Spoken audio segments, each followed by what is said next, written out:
Hey everybody, Mr. The Fanboy here. This is a video I've been meaning to do for a long time. I even did a sample of this video back in 2010, but I never got around to doing a full-length webcam video of this topic, and this right here is my salute and praise of Lucha Libre Wrestling. There are a lot of Lucha Libre promotions, but I'm only going to talk about four, and that's CMLL, the AAA promotion, the previous Lucha Libre USA, that was the previous American Lucha Libre promotion, and the most recent Lucha Underground. I'm going to start off with my history of Lucha Libre, then I'm going to start off with CML and the AAA promotion. First off, my history of my exposure to Lucha Libre came with WCW in the mid-90s with wrestlers like Juventud Guerrera, Rey Mysterio Jr., Psicosis, Chavo Guerrero, Ultimo Dragon. Ultimo Dragon was Japanese, but he was too small to make the height requirements, so he came and established himself here in America. Vampiro was Canadian, but he spent most of his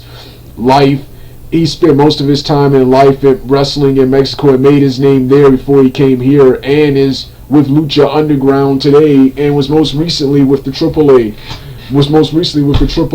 Promotion. So I consider Vampiro to be a Canadian luchador, even though his style is more of a martial arts strong style, whereas Ultimo Dragons was a high-flying mixture with a mixture of martial arts submission wrestling. Then of course in the ECW, then of course you had Conan, whom I can't stand, but I'm a huge fan of his career and respect his technical ability. I'm a huge fan of parts of his career, and respect his technical ability.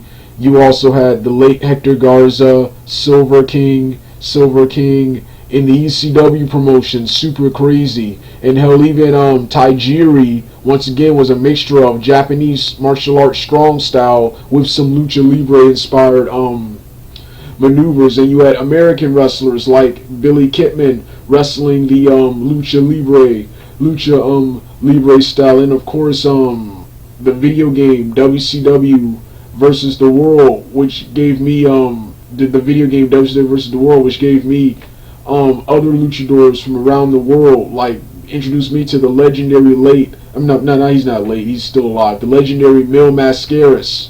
Introduced me to the legendary Mil Mascaras. So what's his name? This was my first exposure to Lucha Libre, and these guys were awesome with their fast-paced, exciting wrestling, their fast-paced, technical,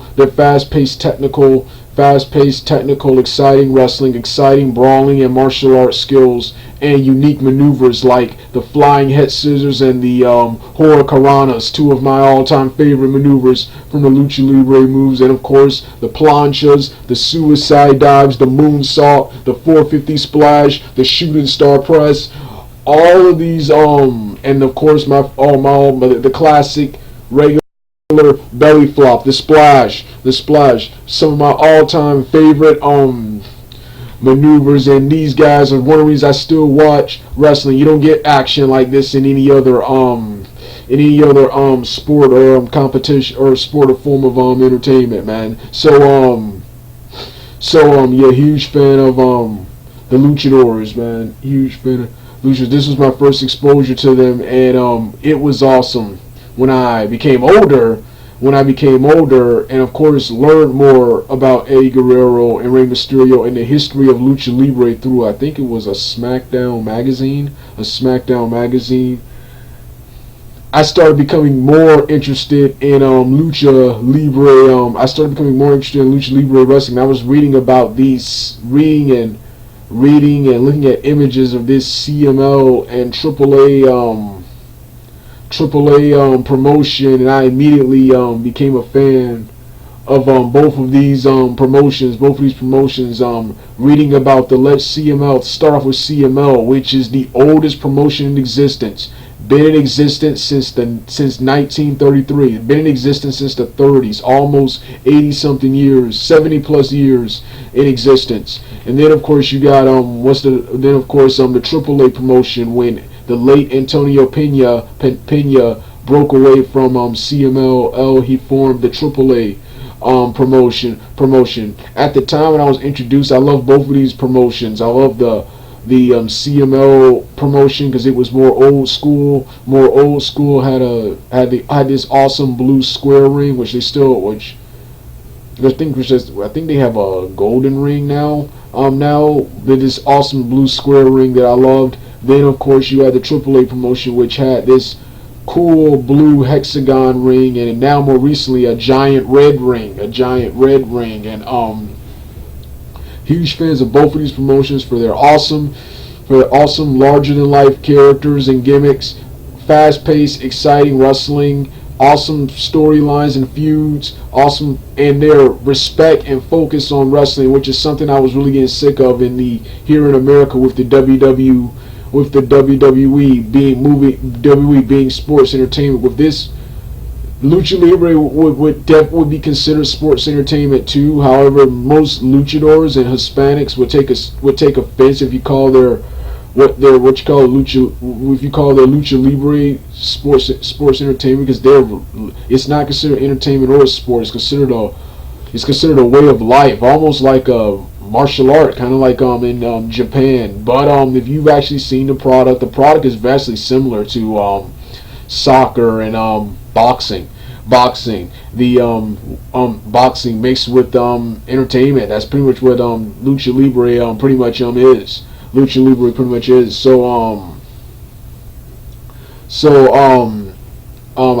love their focus on wrestling. I also liked it because I thought it was real. I thought it was real because of their willingness to keep kayfabe outside the ring. They're keeping kayfabe outside the ring, having secret identities like a superhero in a comic book, having secret identities until they're unmasked. Their mask being considered sacred, and it being considered the ultimate disgrace and dishonor. If you lose it, you lose it. I can't remember when I discovered Lucha Libre was scripted. I think it was around the late 2000s. Oh yes, after seeing MMA and kind of seeing some of the when I saw Mystico, who I think is I'm a fan of parts of his career, but when I saw Mystico, whom I think is overrated. I just think he's an overrated spot monkey. He's a decent wrestler, but he was an overrated spot monkey in Lucha Libre, and he was terrible here in America. Mystico. When I saw his matches, which were unbelievably fake, that's when I knew Lucha Libre was fake. But before that, it was scripted, worked just like American wrestling. But before that, I thought it was real because of how seriously they took wrestling, how serious wrestling was taken there. And like I said, I like how they combine great characters and feuds with awesome wrestling. Whereas here in America, we have, especially in WWE, we have lots of offensive characters. They have lots of cool characters. And speaking of taking wrestling seriously, here midget wrestling, well, unless you go to an underground promotion, here, especially in WWE, midget wrestling is a joke. In Lucha Libre, the Lucha Minis, I'm not going to say midget, I'm going to say minis. The Lucha Minis, the small people, those guys can really go in the ring and portray it as really serious. And they sometimes mix it up and have awesome matches with the men. And then, of course, so that's Lucha Libre. First, let's start off with then of course I'm gonna start off with the CML promotion. Like I said, CML been in existence since the 1930s. Lucha Libre itself started, much to my surprise, in the late 1800s. I thought it started in the 1930s, but it actually started in the late 1800s.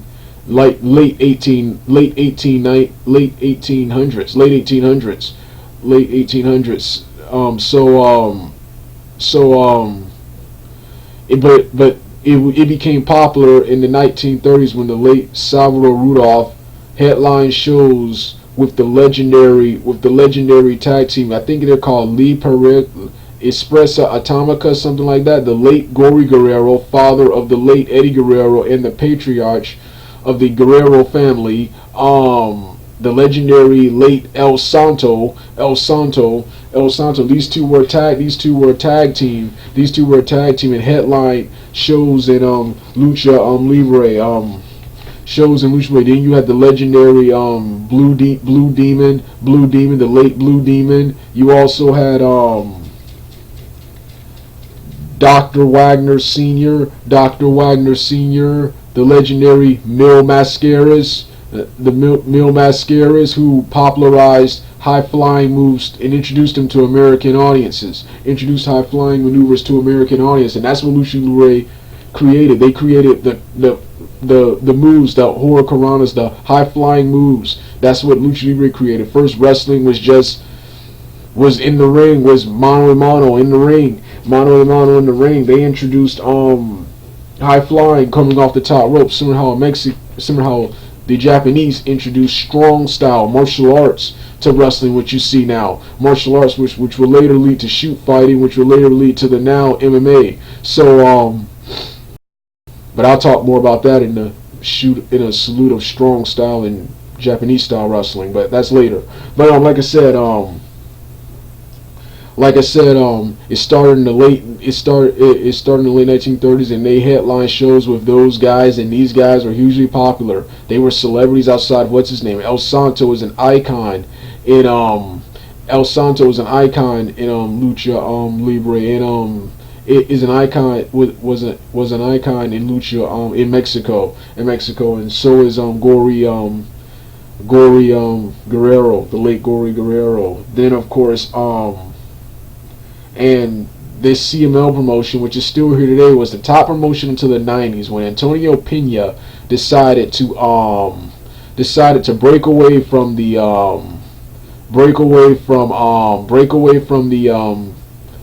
CML and created the AAA promotion, so he would have more creative freedom. And here he signed a lot of young talent, which left CMLL with a bleak and aged roster, according to Wikipedia. And the AAA promotion thrived in the 90s with young stars like Guerrero, the late Eddie Guerrero, the late Art Barr, Octagon Jr., El Hijo del Santo, young stars like Rey Mysterio Jr., Juventud Guerrero, Psicosis, Super Crazy, Blue Panther, Heavy Metal, Hector Garza, and so many more. So this is when so many more, and this lasted up until the mid 90s. Of course, you had WCW acquiring Conan and Juventud and them, and then of course according to Wikipedia,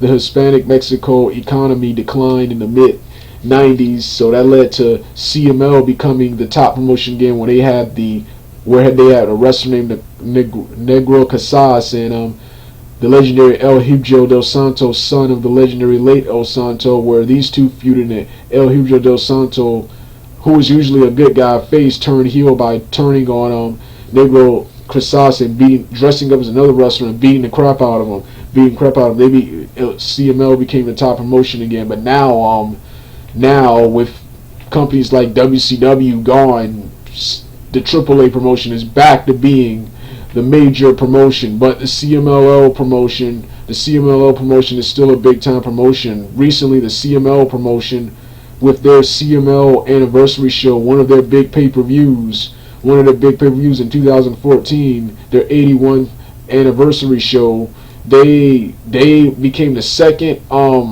promotion after WWE to draw on $1 million gate for a pay-per-view. That's quite an interesting feat. And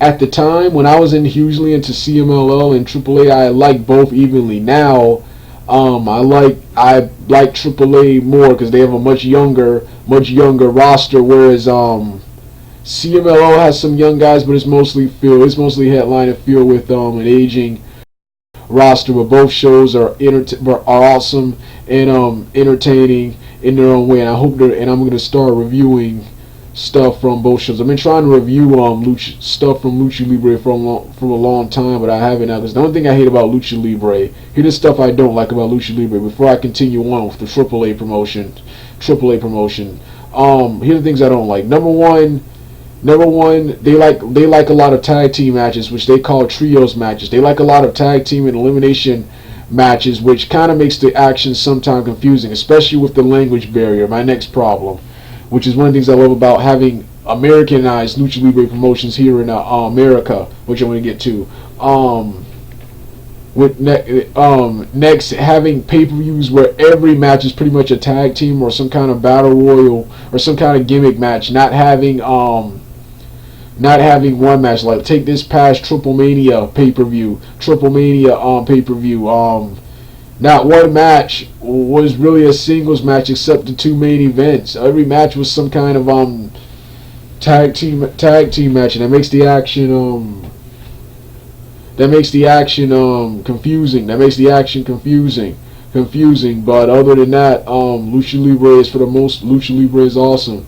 Not a AAA promotion. Like I said, I like the AAA promotion because they have all the young stars. They got, first off, let's start with my favorite wrestlers. I love Jack Evans. I love Teddy Hart. I used to hate both of these guys back in the day, but I'm like hugely fan of them. Both of these guys have improved so much as wrestlers ever since coming to Lucha Libre. Teddy Hart was never really that bad of a wrestler. He was actually never that bad of a wrestler. My problem with Teddy Hart was that he was a Hart, yet this guy wrestles in jogging pants, jeans, and sneakers. If he came out of Jeff Hardy's school, Omega, then I might accept that. But he's supposed to be a Hart. He's wearing jean pants, khaki jean pants, long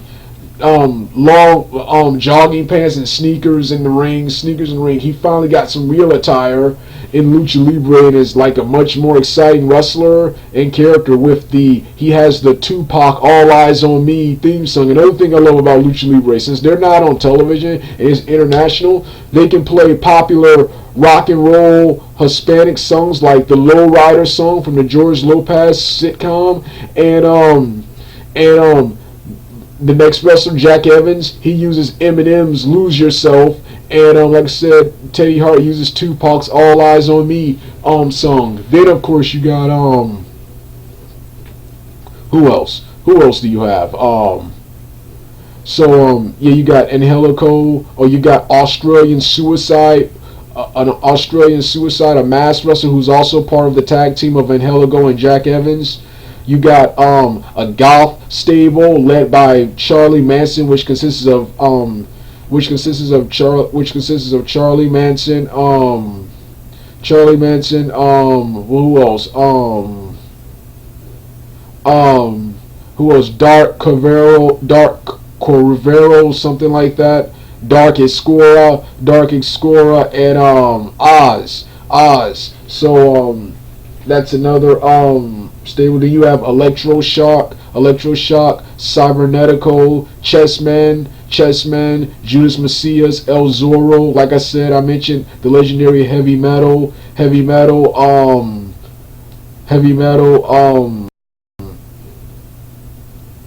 You had the late Pero Aguayo Jr., the late, who lost his life earlier this year in a match with Rey Mysterio. Rey Mysterio is back there. He's way better than he ever was in WWE. Alberto Del Rio is back there. He's way better as the Alberto Del Rio character, which I've always found to be boring. He's much better as that character. I liked him better before he came to WWE, when he was in FCW, and before that when he was Dos Caracas Jr. He even used that gimmick in Pride, an MMA promotion, wearing a mask in an MMA fight. Then of course you had who else you had there? Who else you have there? Mistiz. I think Mistiz is overrated. He's kind of like Mystico, just a spot monkey, but he's entertaining to watch. Then you have Aerostar, another badass wrestler. Aerostar. Aerostar Granda and Gront's two big muscular wrestlers dressed like the Lord Humongous, or Rob Terry's lingerie freak character from TNA. Joe Lighter, a light heavyweight wrestler. I think Crazy Boy, Super Crazy's cousin, wrestles there. He either wrestles here or in CML. I can't remember. But like I said, such a stacked wrestler. Brian Cage, independent wrestler Brian Cage wrestles here. And speaking of AAA, like I said, they have a lot of pay-per-views. Like one called Immortals.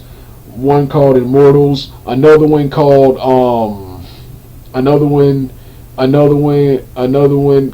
called the Lucha Cup, which was awesome this year, which had John Morrison competing in that event, even talent from all over the world. So like I said, the AAA promotion is just awesome.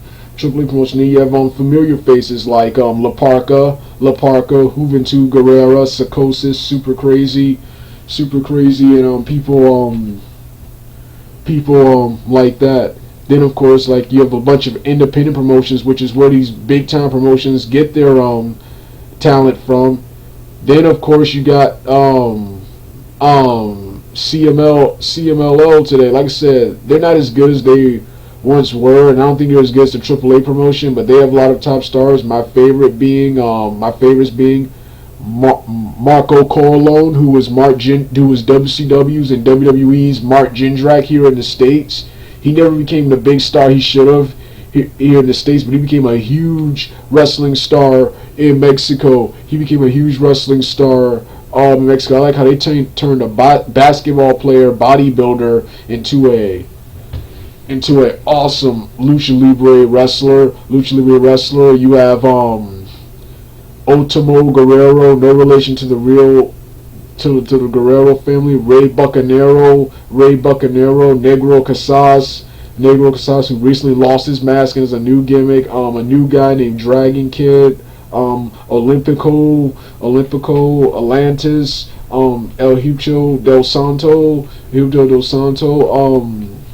So many awesome wrestlers in this company too. However, not as good as the AAA promotions, which has a lot more young guys, whereas this promotion has young guys, but this has always been old school and always feature like older guys at the top. But like I said, another awesome promotion. I love their new ring is cool, but I love their blue ring better. The blue ring they used to have.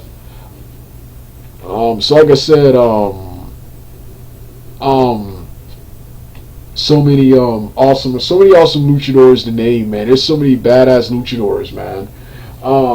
And these guys can go, man. But then you had the Lucha Libre USA promotion. Like I said, I have a problem with the language barrier, and which makes a lot of the shows hard to watch and review. So in 2010, when MTV had the Lucha Libre USA promotion, first of all, I thought this was going to suck because it was MTV. In my opinion, MTV and wrestling should never mix. That Wrestling Society X, I enjoy X-Pac and Vampiro and Colt Cabana's Matt Classic, but I thought that promotion sucked, man. It was too comical, too cheesy, too comical and too cheesy. So after seeing Wrestling Society X, I didn't think an American Lucha Libre promotion, which is about honor and respect, would sell right here in America on MTV. A channel that is the opposite of what I just said. MTV. Boy, was I wrong. This promotion, it didn't draw no ratings, but it was awesome while it was around. It was awesome. Lucha Libre USA, it had Marco Corleone as their top star. They had a comedy wrestler named Solid who was murdered in 2010. I found out about this at a NWA Anarchy show. He was a very hilarious wrestler. He was a very comical face wrestler who was too lazy to train and wrestle, so he would do nothing but eat donuts. Charlie Manson was here. Relic or Redrum, who was Johnny Stamboli from TNA, he wrestled here. Luaho Esquire, who was Jesus in WWE and on the independent circuit. Before that, in Ultimate Pro Wrestling, he was hardcore Kid. T.J. Perkins was here as Cedico, your other Lucha Libres here. Cute made several appearances. And you had John Brewer, an independent wrestler as one of the top heels. Petey Williams wrestled here as one of the top heels. Gregory Helms made numerous appearances here. So like I said, Lucha Libre USA was an awesome promotion. I was kind of mad when it kind of went away. I stopped hearing about it in 2012 was the last time I really heard anything about it. Then in 2014, this new Lucha Underground promotion comes with Johnny Mundo, with John Morrison, Chavo Guerrero, Drago, Sons of Havoc as their top stars, with Matt Striker and Vampiro as commentators. And from the John Morrison himself was the sole reason to watch this show. So I wanted him badly in TNA, but he was in his new promotion, and from the very first episode, I was automatically hooked. The roster, the production values, the storylines, everything. Lucha Libre Underground. It's been well received. It's been the talk of the town. This and the Bullet Club storyline in Japan have been the talk of the town in the wrestling business. Currently, and I really hope they come back with a brand new television deal this January, which is what they say they're going to be. Which is what they're trying to come back with a brand new television deal, because this product was awesome. Giving wrestlers another chance, giving past wrestlers another chance to apply their trade from, and giving young wrestlers besides the WWE and TNA another shot, and just providing another alternate to the mainstream wrestling. Hernandez was here. Alberto Del Rio has been much better here. This is where I was introduced to Angelico. I was already familiar with Jack Evans. Angelico. This is where I was introduced to Sons of Havoc. Drago. You had Cortez, who was one of the Havana Pit Bulls. Lots of interesting characters. Willie Mack, Brian Cage. Even Vampiro returned to the ring to face Pentagon Jr., another wrestler I was introduced to. I was familiar with his original counterpart, Octagon, but Pentagon, his nemesis, Pentagon. I was introduced to him here. Blue Demon Jr. Always get to see Chavo Guerrero again. So like I said, Lucha Underground, awesome product. Like I said, I love Lucha Libre, man. I love Lucha Libre. It's one of my favorite kinds of wrestling. Like I said, I love independent underground and international wrestling. And even though the Lucha Libre promotions are quite big, I consider them major independent underground promotions. That's what I consider every promotion, not WWE. I don't consider them mainstreams. They're big and stuff, but they're not anything here in the States. They're big in their own countries, but they're not here in the States. And you have several companies that aren't anything here in the States that are big in other places. So that's how I feel about these promotions. That's how I feel about these promotions. These promotions, like, they keep my interest in wrestling, and they're always a joy to watch. Rarely am I ever disappointed. I'm gonna start reviewing random shows from the entire Lucha Libre library, doing other kinds of videos on Lucha Libre, because like I said, this right here is a awesome product. Alright, Doug out.